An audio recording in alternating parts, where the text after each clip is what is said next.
All right, so let's get into this. This is kind of a big story. So, as you know, the Democrats and the Republicans tend to fight over Social Security benefits. And this new breaking story is essentially part of that whole political rift.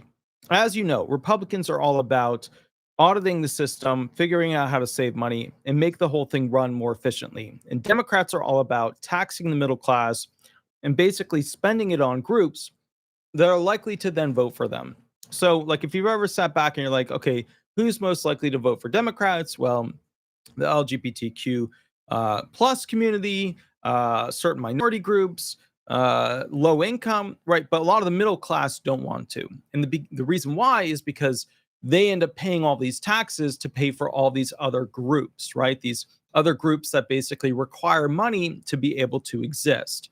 So the middle class usually kind of leans more Republican. Obviously, the more wealthy, the upper class, stuff like that, they lean more Republican. And that's because they have money and they play with money and they know how money works. And the more money they get to keep, the better off their standard of living is.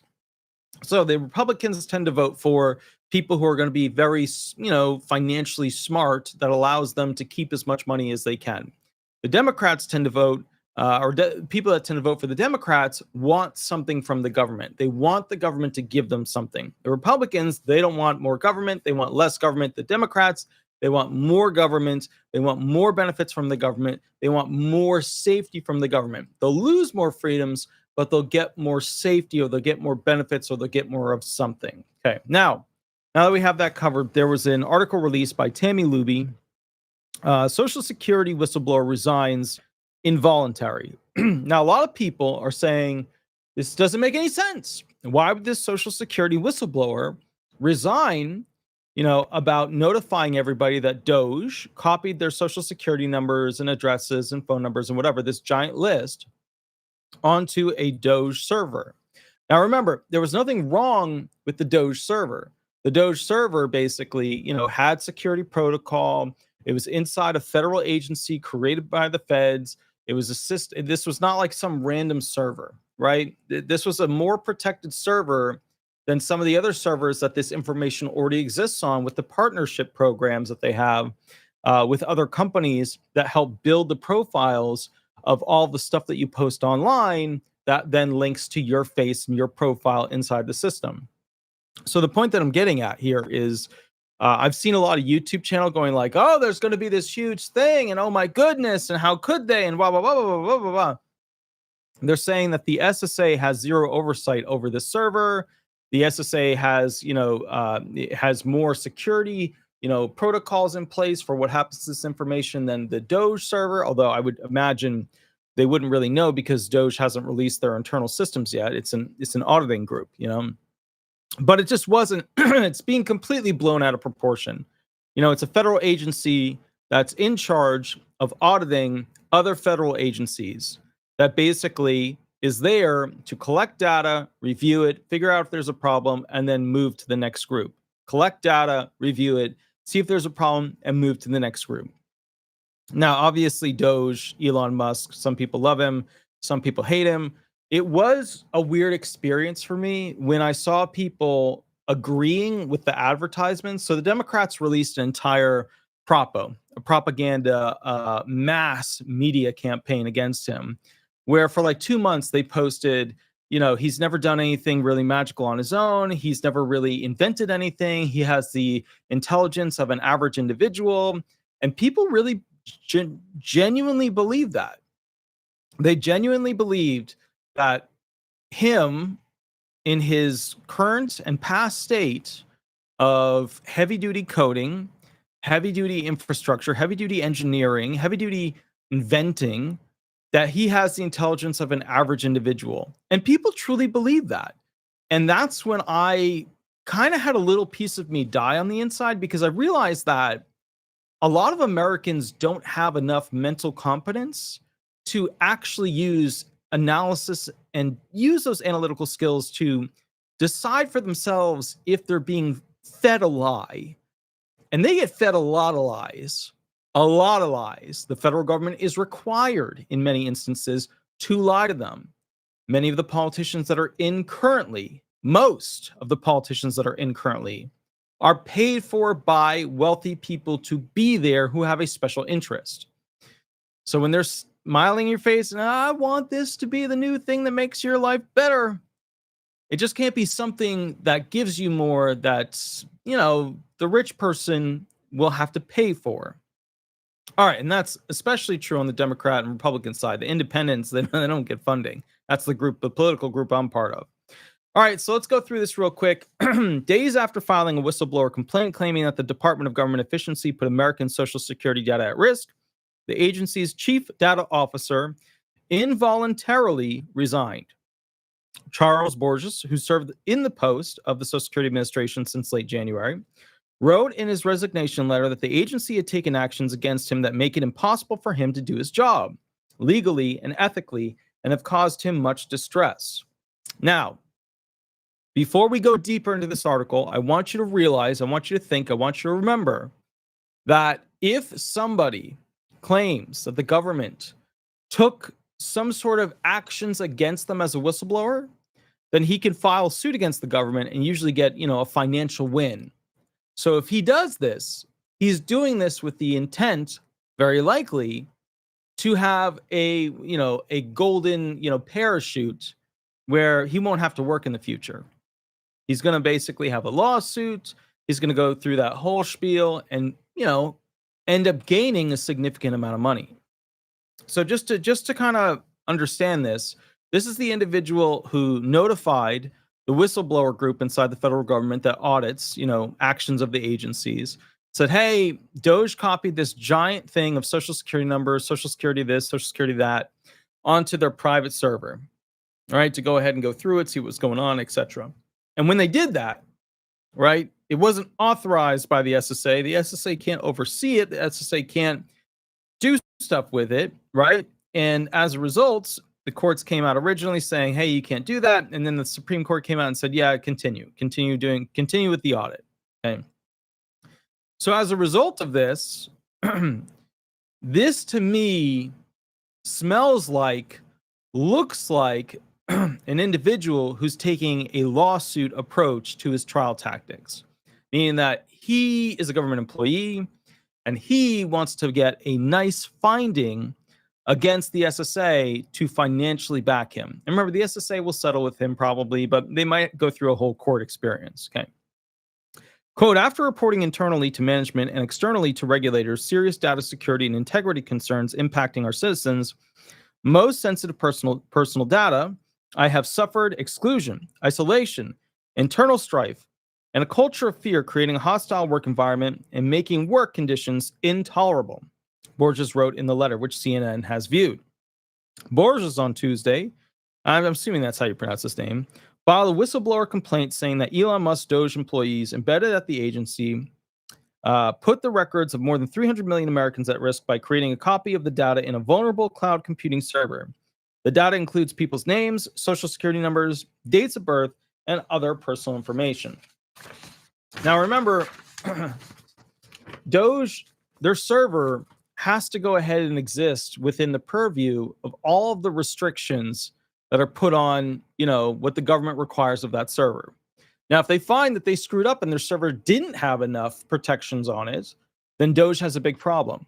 But if they find that Doge's server did have enough protections on it, right, then it's their job to review the data. It's their job to go through and audit everything. That's like the whole purpose of why they exist. Now, what this person did was he said, okay, look, obviously he's not a Republican. He's not a fan of Doge. He's not a fan of Elon. He's not a fan of any of that. He is not a fan of Trump, right? Because otherwise, he might have not made this report. But this is more likely, it's leaning, the weight of the evidence is more that he's a Democrat and he's leaning towards Democrat preference. Or if he wasn't a Democrat and he was a Republican, potentially he chose to make this choice on his own, or financially somebody is backing him throughout this process to file it and then days later withdraw from the Social Security Administration saying he has internal strife and he's being improperly treated. And then as a result of that, he could, I'm not saying he does, but he could have somebody financially backing him on the Democrat side, one of those rich sponsors, who basically is setting this up for the Democrats to use as an argument to get those Social Security recipients against the Republicans. Because remember, the Democrats require basically three things. Well, this is how it used to work. It doesn't work this way now, but this is how it used to work until like just 6 months ago. But they require, or well, I'd say a year ago, they require three things: angry women for women's rights. Now, if we realistically look at it with women's rights, technically women are not having to be put on the selective service list to go and be on the front lines of a war machine to fight a country where they would potentially and likely pass away. But because Americans value their ability to make children so much, to, create more fertility, create more kids, basically we don't do that to them, because we know the life of men from a military standpoint are worth less than the life of women. So the greatest thing that, women could have as a right and a benefit is to not have to go into the armed services on the front line during a wartime and put their life out there, because we recognize that a woman's capacity to make new children is greater than a man's. And the fertility rate as a result of that is super crucial, even though the SSA incorrectly calculates it when they figure out the math going forward as to how many kids are born per female to replace the workforce of how many kids are now becoming adults and now becoming retired. They say 1.9%, 1.9 kids per female. It's actually around 1.6.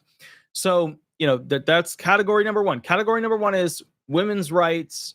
That's why you see a lot of really, really young women and some older white females being very, very, very what they consider. I consider myself a liberal person, but it's not like what liberal is now. Liberal is like gay people for Hamas, or Jews for Hamas, stuff like that. It just doesn't make sense to me anymore. Like they dirtied the term of it. It used to be like, how do we help the homeless? How do we go ahead and get better housing for the homeless? Now it's something very different. But anyways, that's one. That's the females, right? And then you have two, the minority.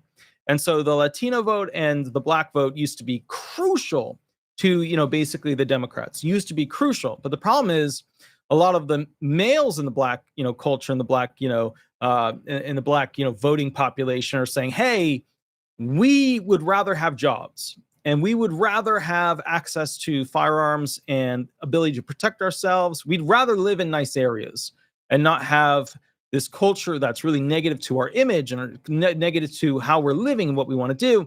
And then what they're saying is, hey, look, a lot of that stuff, nice area, access to firearms, good working jobs, good paying jobs, it's all on the Republican side. So a lot of the men on the African-American side went to the Republican side. And so you still have females that come from the, hey, I want to be a queen. I expect my guy to be earning all this. You still have like that mentality where she's becoming a boss and she's slaying and this and that. And so you still have a chunk of Black females on the Democrat side. But I think what will happen is when they don't have those connections, those relationships ending up being together, I think that's going to force more African-American women over to, if they solely date African-American men, but a lot of them don't anymore. But I think that's going to force them over to the Republican side because, they're going to get lonely and they're going to want to hang out with somebody, and hanging out with their girls, and here's what nobody really talks about with that situation. When you have a female group and one of them gets married off, the other females start to think, I wonder what that one's doing right now. And then the other one's posting pictures about how she's going on a kayak trip with her, with her husband, and they just had a kid. And then the female group starts to tear apart because they want to do that next stage in life, have kids, go on adventures, have that male safety counterpart with them, etc. So they lost, and the Latino culture is very similar, except the Latino culture is a little bit different with the whole family presence, doing family events, stuff like that. And they want better working jobs. And that's basically the thing, is better working, better earning jobs. It's the Republican side. So they lost that dynamic of the minority vote, right? And then, of course, the biggest part of the minority vote was the Jewish side of it. I don't know, obviously I'm Jewish, I'm Ashkenazi, I come all the way back from, technically we go back to the Ukraine, Austria, Germany side of things, but I don't know a lot of Jewish friends or a lot of Jewish people who are still making donations to the Democratic Party, because of the massive voting that's going now towards a push towards essentially Islam-based, voter. The Democrats want more Islamic voters. That's basically what it is. They want more Muslims to vote for them. So the Democrats really push for immigrants and those of Islam to go ahead and vote for them, which kind of makes it difficult at the end of the day, to be fair, for most Jewish people. I'm not going to go into it because I don't think we need to. I think you get it. But it makes it difficult for a lot of Jewish people to actually vote for, essentially, the Democratic Party in the same way, especially with what happened on universities. Because we, as a Jewish people, we don't dislike school. We're big into learning. Lawyers, doctors, accountants, we're into that. You know what I mean? Like, that's our hobby. It's not a fun hobby, but to us, it's okay. You know what I mean? So at the end of the day, when you see these things happening at these traditionally, left, these institutions like these, Harvard, Yale, Cornell, blah, blah, blah. When you see these things going on and the Jewish students can't even get to class, we look at that and we're like, whoa, big, scary problem, big, scary problem. And so basically, so category one is, so category one is the female vote. Category two is the minority vote. And then category three is the Social Security vote. And so the problem with the Social Security vote is that after Biden, during Biden too, the value of the dollar from, COVID, but also very poor choices on his behalf, massively decreased. So everything got expensive. Okay. Yogurt, eggs, cheese, steak, gasoline for a while. Everything was really expensive. And it was so expensive that it created a squish effect and a compression effect where basically a lot of people were like, you know what? I'm going to just put this on my credit card to make myself feel better. That way I have the thing. I'm just going to go do what I normally do, but I'm putting it on my credit card. And then all of a sudden, by the end of Biden's, 4 years, people had credit card bills that were $20,000, $30,000, $40,000 in credit card debt. And so all of a sudden they couldn't even afford the monthly payments. So as a result of that, what happened is the problem, unfortunately, it made people really financially compressed, or they couldn't afford anything. And they were just, what do I do? And that, then you have Trump come down going, he's like, well, we're going to audit the entire federal government. We're going to go ahead and make the economy better by charging a bunch of tariffs and making these other countries bend to our will and give us a better negotiated deal.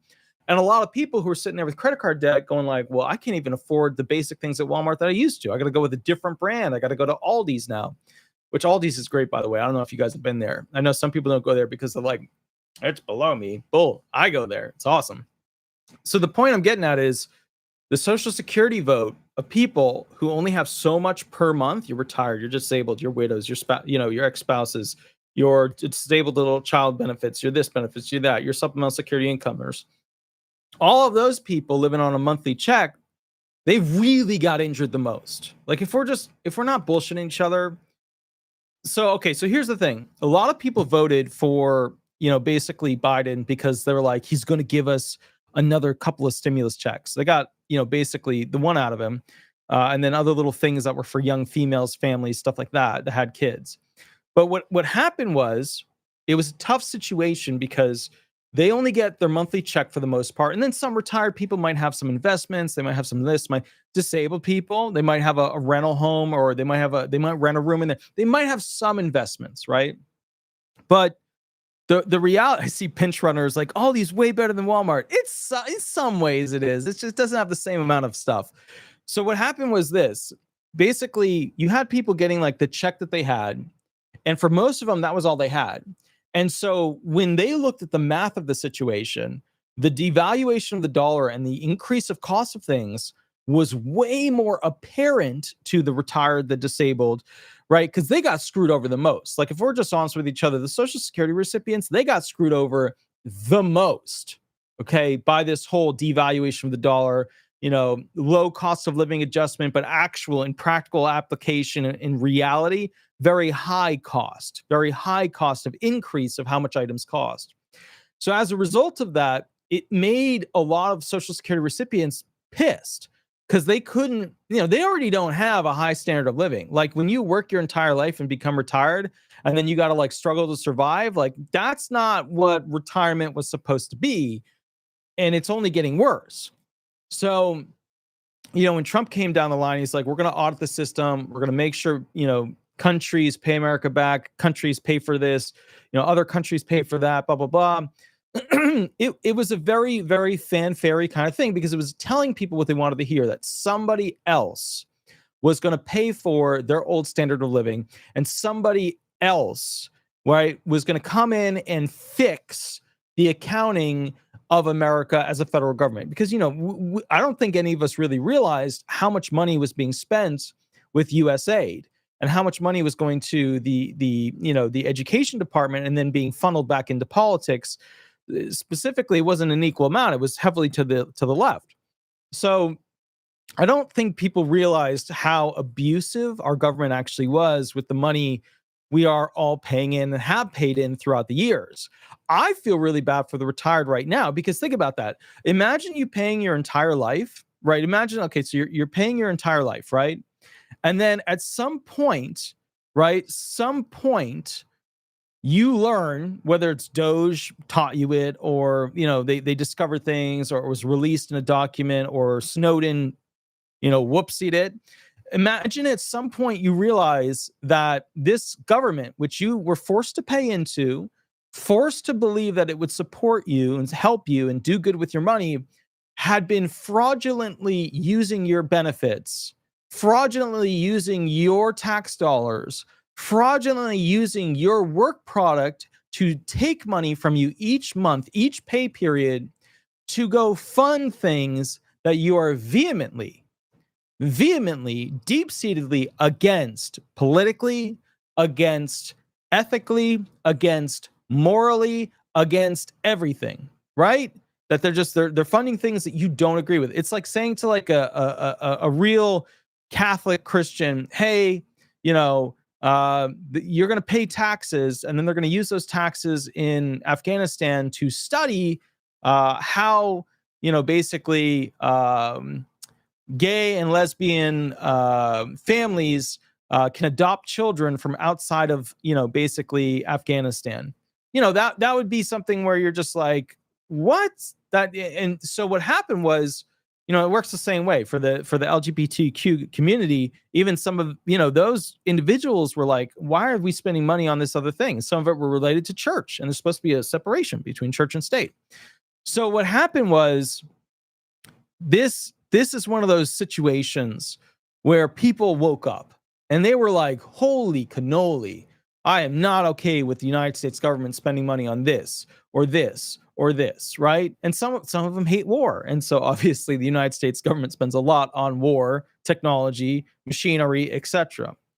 So when we look at the current situation, there was a shift in the Democratic Party from this ideology, right, of basically supporting women's rights, supporting, basically the minority rights, and supporting basically Social Security rights. There was a shift away from that towards immigrants, vote farming, and also basically, Muslim, Islam-based, support of those groups, right? And so what happened was they lost their core voters. They lost their trinity of things that they usually use to go ahead and get people to vote for them. And, and with that said, there was a lot of people in place to make sure that cheating didn't happen. There were more systems in place to make sure that there wasn't, fraud occurring.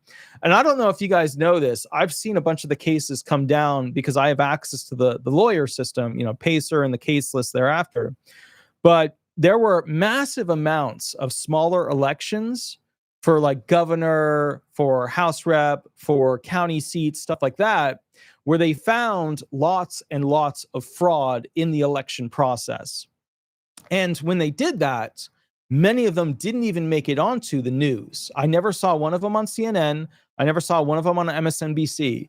I saw some of them on Fox News, but in large part, I didn't see those cases popping up on these big legacy news places, even though I could see the cases were being published in the Pacer system where I could do case lookups. And so one of the things that was really bizarre to me, and usually what would cue me off is I'd see like an article from some group that I'm part of that studies law. I'd go pull the case file and be like, holy cannoli, this is how they do it. And I think what happened over the past, I'd say 5-6 years, maybe 7-8 years, is that America got a wake-up call. There was cheating on both sides, both Republicans and Democrats. There's case law showing that there was cheating. Case law showing specific individuals who had entire groups of people working for them to do cheating when it came to ballot manipulation. And so what happened was we now know that this wasn't just a Democrat thing. It was a Democrat and a Republican fraud problem. And so what we're looking at is now that these things have been, changed and modified, we now look to the new situation of, okay, what are the Democrats going to do? They lost the House. They lost the Senate. They lost the president. What are they going to do? To me, this has the whiff. This has the whiff of them raging people up, getting them ramped up and raging people up against Doge to try and get them to come back to voting for Democrats because Democrats are about Social Security benefits and the health of Social Security. Now, some people will argue, and I'm a big fan of Martin O'Malley, who's a Democrat. He was put in by Biden. I would have much preferred Martin O'Malley versus Trump face off, although I think, to be honest, it would be difficult for most people to beat Trump because he had a following. Like Jesus Christ had a following. Well, Trump had a following. Like if you get any religious prophet had a following, Trump has that level of following. So I think it would have been tough for anybody to go against him because it reached that level. He was a martyr, almost killed multiple times, right? He was a martyr. You know what I mean? He reached that level of like religious status. So the thing that I would get at with this is that when I saw this, I was like, okay, cool, we got a whistleblower. But then when I saw just a couple of days later, the whistleblower's like, yeah, I'm dipping out. I'm dipping out of the Social Security Administration. I can't work here anymore. They just don't treat me the same. It's not good. To me, my brain said, oh, okay, cool. Looks like, and I can't say it is, but it looks like this person is being funded and backed by some group that's going to pay for him and his lawsuit against the Social Security Administration so that they can ratchet up the excitement and get people to fear Doge and fear losing all their Social Security numbers on this cloud server. And which, by the way, just so you know, most government stuff now is on a cloud server. Just so you know, like the most sensitive CIA stuff isn't, sure, but like most stuff is on a cloud server that's government owned. There's a building, the building has a bunch of hard drives. That's where the government server is. Okay. So, just to be clear, when you're like, it's on a cloud server, yeah, most of your government stuff, you go to the DMV. Okay, you go to the criminal, pretty much most things criminal, criminal court system. It's all on a cloud server. It's all being pulled down from some server somewhere that we as attorneys can access. So when they say it's on a cloud server, it's like everything's on a cloud server, which is why when I look at this situation, I say to myself, hey, wait a minute. We're seeing here actions on behalf of this whistleblower. Okay, let me give you an example.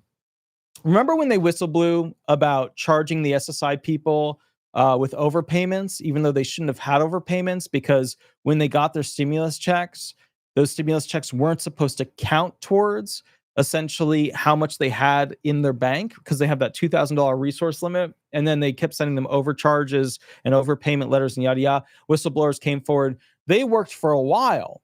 And then finally they were like, we can't work anymore. We can't do this anymore.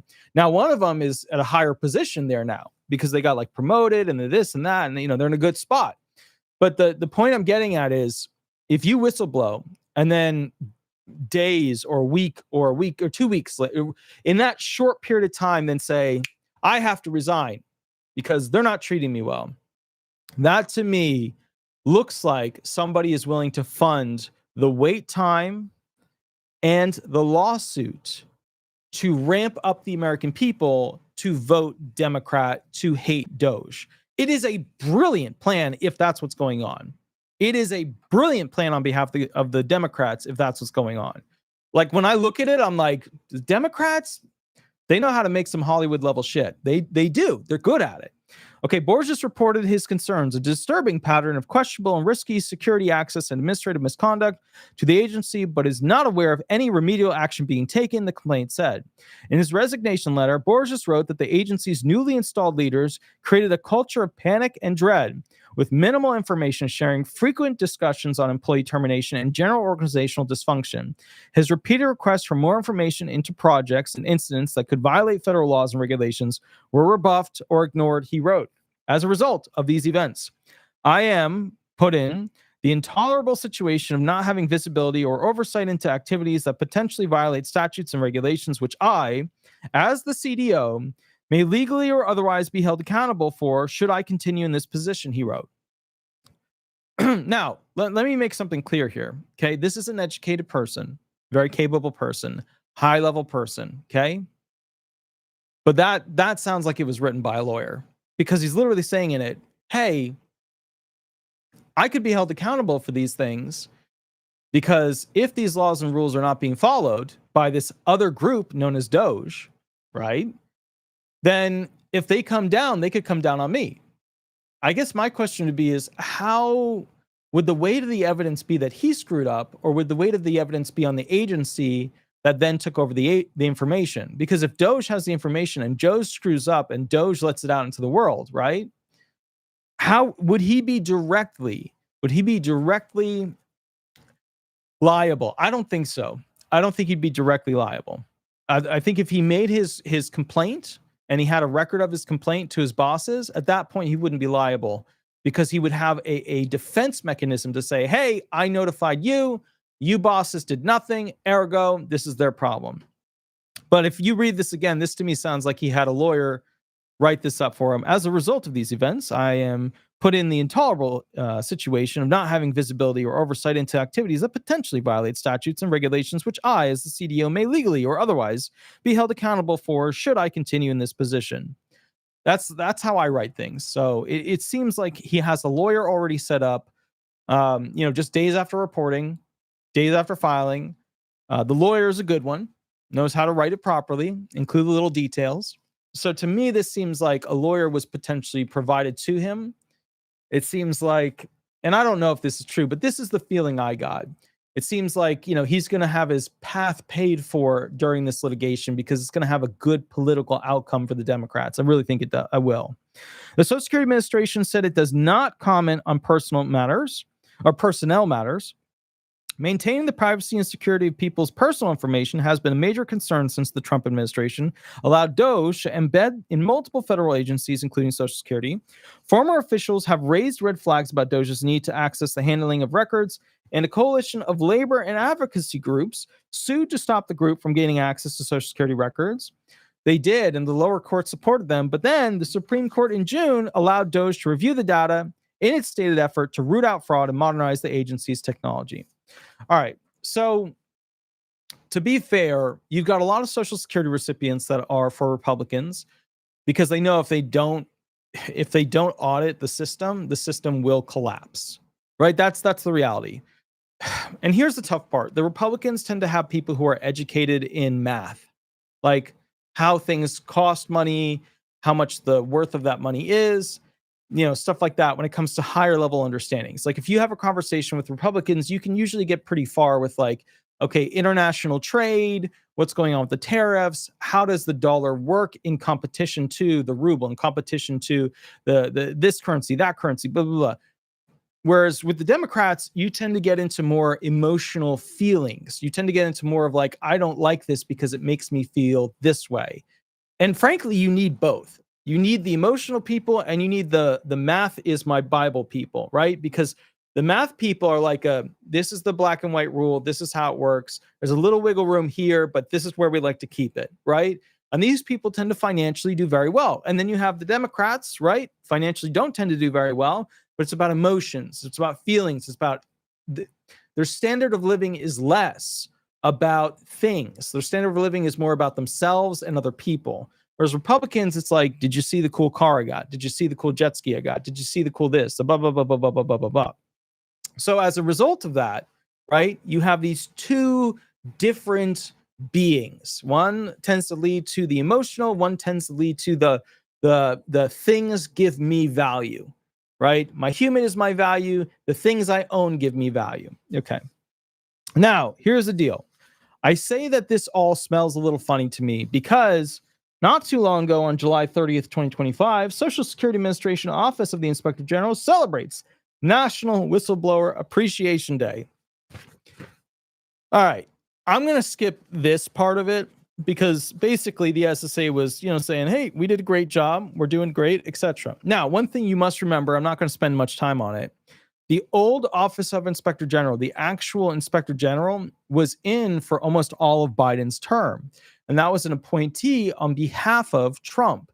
And then appointee on behalf of Trump, basically they were leaning towards saying, hey, look, these whistleblowers in your office, the Office of Inspector General, were not treated properly by the Inspector General. So she ultimately stepped down.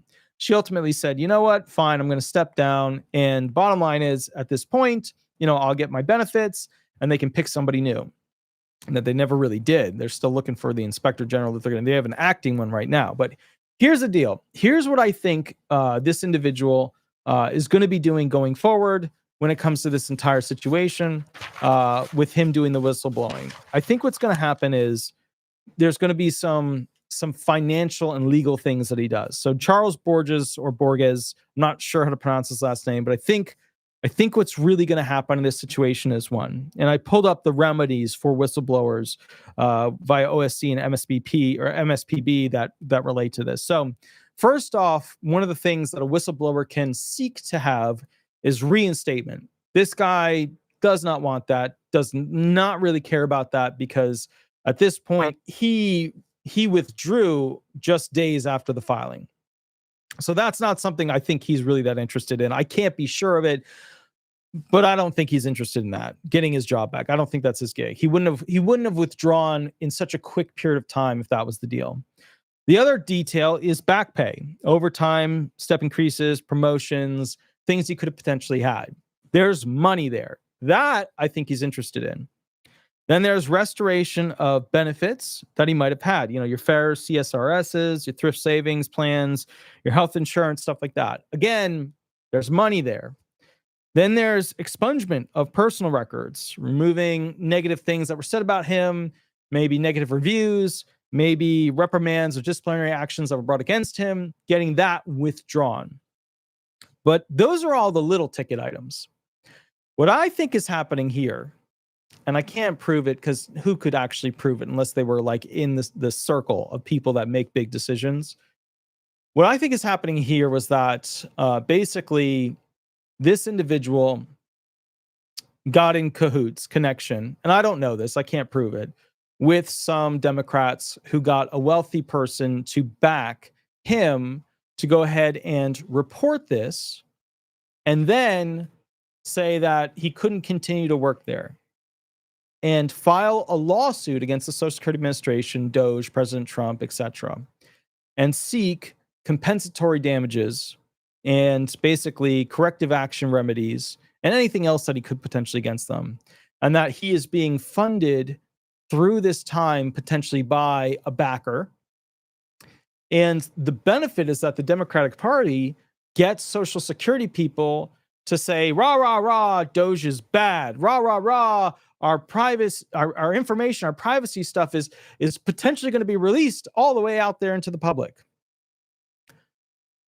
Not to mention, much of it has already been released to the dark web, but we're not going to go into that. The point is, it's already been out there. But the point I'm getting at is, this is an amazing political opportunity for the Democrats to get Social Security recipients afraid that their benefits are going to be changed in a way that harms them more, that puts them in a negative situation. It's brilliant. It's a brilliant maneuver if the Democrats are harnessing it. So let's talk about compensatory damages, because remember, the Democrats could say, hey, look, we will back you through this. We will give you this much money. We will go ahead and give you a lawyer to write out what you need to write out. We give you a legal team to file suit against the SSA. Because remember, a suit against the SSA is a suit against the Republican Party, because the Republicans control the commissioner, Republicans are in, the White House right now. Republicans hold the Senate and the House. And at the end of the day, if they can get more Democrats to vote, that are on Social Security benefits for, more people to vote for Democrats in the future that are on Social Security benefits, it's a win. It's a win all the way around. Compensatory damages. It's non-economic damages, harm suffered, emotional distress, right? You may have noticed, right, that he's talking about emotional distress, angst, issues that he has, potentially some PTSD, right? Some anxiety, depression, panic attacks, right? That's what he's talking about in here. So what you got to keep in mind is like this was legally written to create a situation where he could have a lawsuit and request compensatory damages. That's specifically what he's wording his language to be like. That he reputation harm, that people wouldn't trust to hire him after this because he was a whistleblower. Nobody's going to hire him at a company because now he's a whistleblower. He's not part of the team. Basically that's not feeling well anymore. He's got emotional damage. He's got physical damage. He has a health condition problem now. So the bottom line is that the Whistleblower Protection Enhancement Act of 2012 protects him from a lot of stuff, although he has less protections now that he quit, but still a lot of protections. But what this is really coming down to is he faces a potential big compensatory win in the court system against the SSA if he can show that they ignored the complaints that he was making and that the complaints that he was making were valid. Now, if he doesn't win this case and it doesn't go anywhere, who really wins? Well, the Democratic Party does, because the Democratic Party got to put this in the news. The Legacy News picked it up, and the Legacy News ran with it, and Legacy News pushed it. How many of you saw reports about this in Fox News as blanket coverage? Not that much, right? Not that much. Okay. How many of you saw this with blanket friggin' coverage for MSNBC, for CNN, for, this, that, and this, that? To me, this looks like a setup. It looks like a setup where basically they're pushing and they're fronting and they're, supporting this individual to go ahead and rabble, and build this whole thing up. Peggy Yelly, thank you for the $5 donation. I gotta look back and see how to pronounce your last name properly, but thank you. I super appreciate it. That's awesome. Love little hippos there. That's very cool. So that was the third super on the live stream, which is awesome. Very, very cool. So the point I'm getting at here is, there's attorney's fees and costs that Charles Borges could request. There's interim relief that he could request. There's enforcement against retaliation beyond his employment that he could request. There's, extra, things that he could go ahead and he could file an EEOC where he's claiming that there's a class of individuals that were injured as a result of this. There's a lot of things that this guy could do. But when you quit that many days after blowing the whistle on something that is so politically charged and massively far-flung through the left-leaning, legacy news channels, to me, it smells like he's being backed. And I got to be honest with you, it is brilliant. Like, as a Democratic, method of getting more voters from Social Security, like refocusing back to what got them voted in to begin with, it's a very smart move. Because remember, okay, so here's the deal. The Democrats going forward, they're not going to be able to rely on Jewish people for money. So they're going to need places like China. They're going to need places like the Middle East and Islam to help fund that, right? And so the LGBTQ plus community, that has some rich people, but it doesn't have enough people to fund it all, make it all happen. And there's just not enough voters in that community. There's not enough older white women that are like, we have to do this. We have to do that. There's not enough. Not that there's not many. There's many of them, right? Especially in the academia field, the school field. But there's just not enough of them to make the votes happen across the spectrum. So they got to rely on Social Security benefits. They've got to rely on Social Security benefits. They got to. And I think another field that they're really pushing in are young females when it comes to women's rights. But to be fair, the new metric, what was it? That study that came out? Let me find it real quick. I have it saved in here. I saved the photo of it because I was just like, this is going to crush the Social Security system in total. By 2030, an estimate 45% of women aged 25 to 44 will be single and child-free. Just so you guys understand, retirement will fail in total if that happens. And it's very likely to happen because women are very bright and powerful and working jobs and they don't want to put up with guys, and they don't,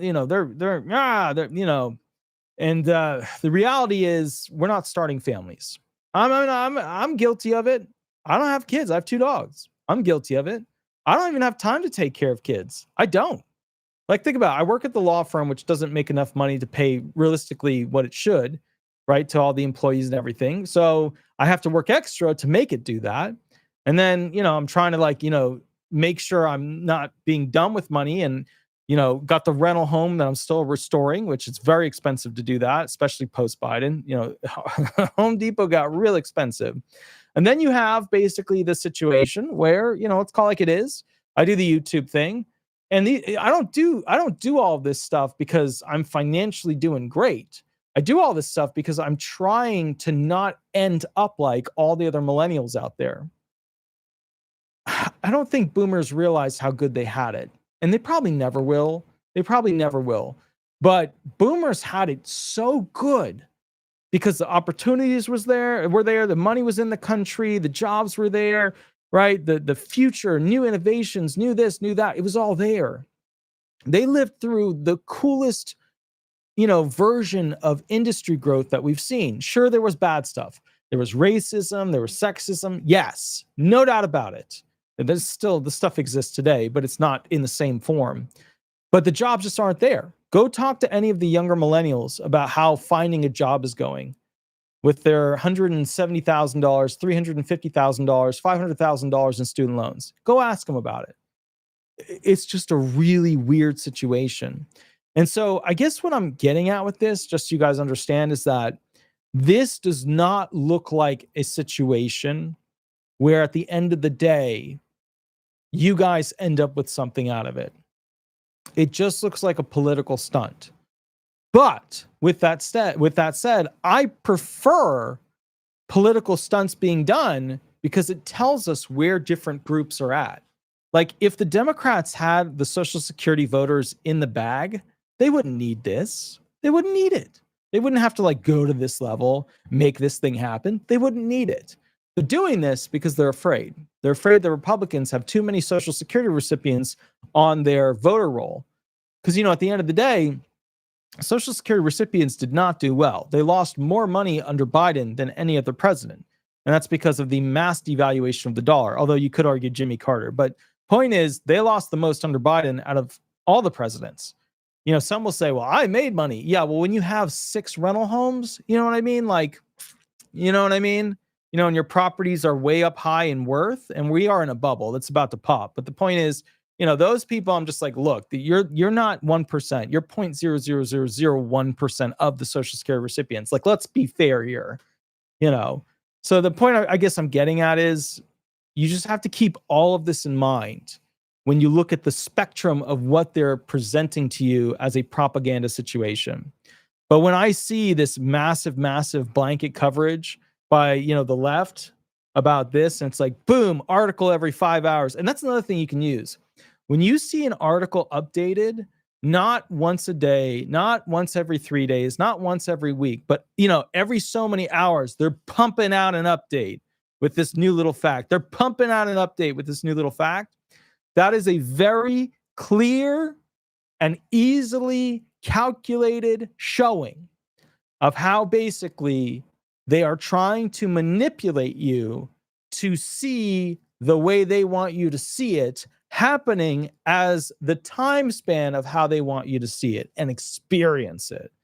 And that's what's going on here, in my opinion. But again, I feel bad for this Charles guy because, it's going to be a rocky road. He's now entered into the political theater. A lot of people think, oh, I'd love to be a YouTuber. Yeah, but you would not like it when people show up at your house, or you wouldn't like it when people sue you because, they did this on your property, they were delivering a package, and now you're being sued. You wouldn't like that part, but that's what happens. That's what happens to me. It's the same gig. So, all right. Anyways, we've gone through a lot of details here. I hope you understand the entire spectrum of this situation. Please remember, if you like me giving you what I'm seeing, what I believe is happening, please hit the like button. Please remember to like and subscribe. Also, the thing I like is I love waking up and seeing those reviews. When you put the stars on the company page, When you put them up there on Disability Resolution Law Firm or Disability Resolution Florida. Also, please remember to go ahead and on Mondays and Thursdays, I go live to answer questions for free. And then also I do those private sessions where for half an hour, you can buy my time and tell me your complex situation. We'll figure out what you need to do with it. All right. I'll catch you all a little bit later. You have a wonderful, wonderful night and a beautiful weekend, and we'll rock and roll from there. Attorney Walter Hnot, the most viewed, subscribed to, and clicked on Disability Attorney, which I guess makes me the most famous disability attorney, but maybe not. I don't know. We will catch you later, but let's keep the emotion and the power and the push of people being educated about Social Security benefits alive, because you paid into them your entire damn life. You should be able to get more out of them than this. All right. I'll catch you later and we'll rock and roll from there. Attorney Walter Hnot, thanks so much. Bye-bye.